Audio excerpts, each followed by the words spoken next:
As never before, we are confronted with the unthinkable specter of a nuclear Armageddon.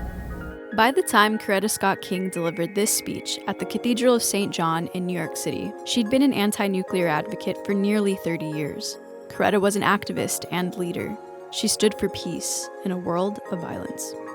Did you educate Mrs. King to become equal to you in terms of sharing this burden, or did you research her before your marriage to see that she had the potential for this, or how did it come about? Well, it may have been the other way. I think at many points she educated me.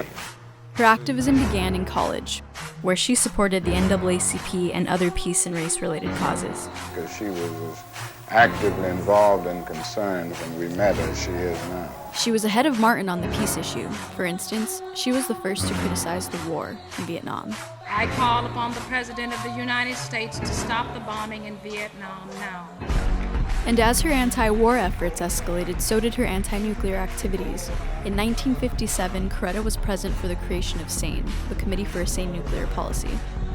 Martin Luther King Jr. followed her lead, publicly supporting SANE 4 years later in 1961.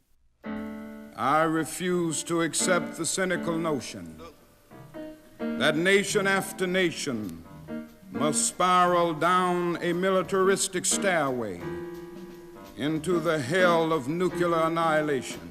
And throughout the 1960s, Coretta Scott King was an early integral member of Women's Strike for Peace, an anti-nuclear organization.